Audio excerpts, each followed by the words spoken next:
事了。我出什麼事？他說棺材裡有人呢。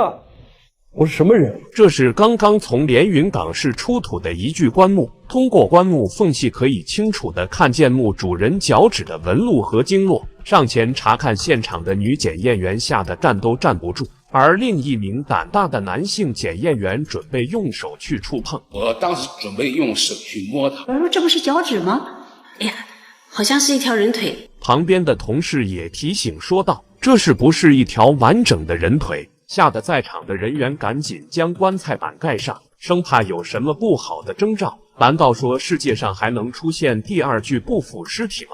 要知道連雲港可是一個海濱城市，地下鹽分較重，根本不可能出現不腐屍體的現象。在江蘇的连雲港市，一位挖掘機工人在整理工地的時候，挖到了一具棺材。這位工人在聽到自己的挖机碰到木板斷裂的聲音之後，隨後發現了棺材板。讓工地上下都沒想到的是，自己施工的地方居然還有一座古墓。隨後，當地相關負責考古的專家迅速趕來。在專家來到現場之前，原本就想着這可能就是一座普普通通的古墓，但是在進一步的挖掘之後，專家也不禁深吸一口涼氣。這是什麼情況？原來經過發掘，專家按照墓葬的形制和出土的部分器物，確定這是一座西漢時期的墓葬，並且這座墓葬規模還是不小。根據現場的考古來看，墓室裡面具有4座棺材，但是因為特殊的地理環境和年數久遠，4座棺材的其中3座已經爛得七七八八，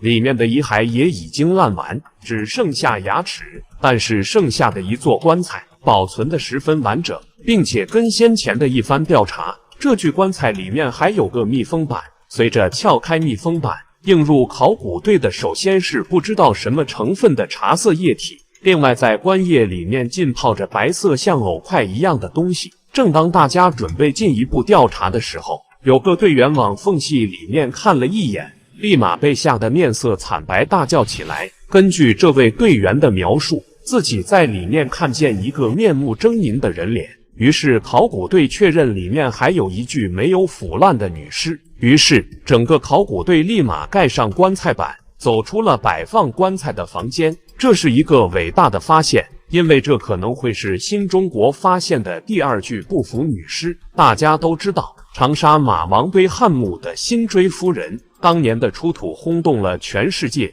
那麼這具女屍會不會是辛追夫人第2呢？在發現了這些情況之後，相關的考古队立馬把情況上報給省里和北京，這也是出於保護文物的角度出發。於是在得知了相關情況之後，當年參與過長沙馬王堆漢墓發掘的專家立馬空降连雲港來指導相關的進一步發掘工作。當年在挖掘馬王堆的时候，因為客觀的經驗不足和技術水平，在打開辛追夫人的棺材之後，還是讓空氣氧化了一部分。因此這一次專家們做好了實打實的準備，在穿戴整齊之後，專家們打開了棺材板。眾人驚喜地發現，這具女屍皮膚十分富有彈性，血管紋路清晰，關節可以自由活動。從外觀上來看，這完全不像是一具去世2000年的女屍，仿佛棺材裡面的人剛剛下葬，或者說是睡着了。根據现场的情況來看，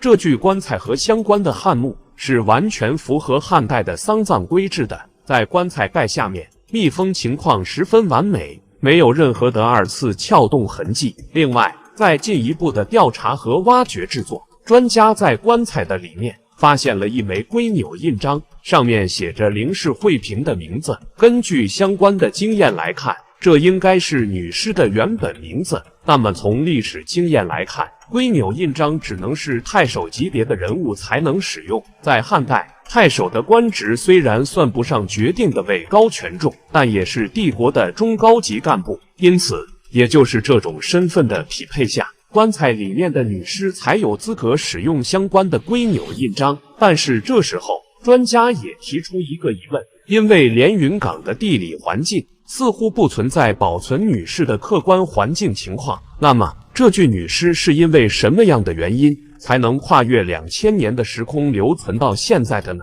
首先從棺材裡的液體分析，根據化驗，棺液呈現碱性，這和當年的辛追夫人不一樣，因為碱性的液體還會使得屍體加速腐爛，並且在後續的調查中，專家們發現這些棺液居然和連雲港的海水酸鹼度是一樣的，也就是這些液體原本是海水，然後慢慢沉積在棺材裡面，並且專家注意到這具女屍面容猙獰，腹部有個巨大的傷口，結合周圍另外的3具棺材，這位是不是作為人殉下葬的呢？根據 AI 的復原技術，林慧萍的面容出現在大家面前，可以得知這位叫林慧萍的女主面容姣好。但是很快專家們又發現一個問題，這位叫林慧萍的女子似乎在去世之前很長时間沒有进食，並且根據後續的清理情況來看，除了那一枚龟扭印章之外，作為中高級官僚家屬的林慧萍和旁邊的幾具棺材居然沒有發現像樣的隨葬品，這和之前調查出來的太守身份存在很大的矛盾。在查閱了古籍之後，雖然沒有直接的線索，但是在現場的專家已經可以推斷個8、9不離10。雖然是官場的中高級人物，但是可能林慧萍在去世之前已經處於家道中落的狀態，甚至可能是被活活餓死的。當他的家人發餓暈得林慧萍的時候，可能認為他已經死去了，於是匆匆忙忙就把人埋了。但是在棺材裡面的林慧萍卻在下葬後一段時間蘇醒過來，在求救的情況下消耗完了棺材裡面的所有氧氣，再加上棺材的密封程度不錯，又在封口前後左右填涂了厚厚的青膏泥，再加上因為客觀的墓葬地點海水的灌入，殺死了導致屍體腐爛的細菌，在諸多因素的結合之下，才機緣巧合地讓這具漢代的女寶存到現在。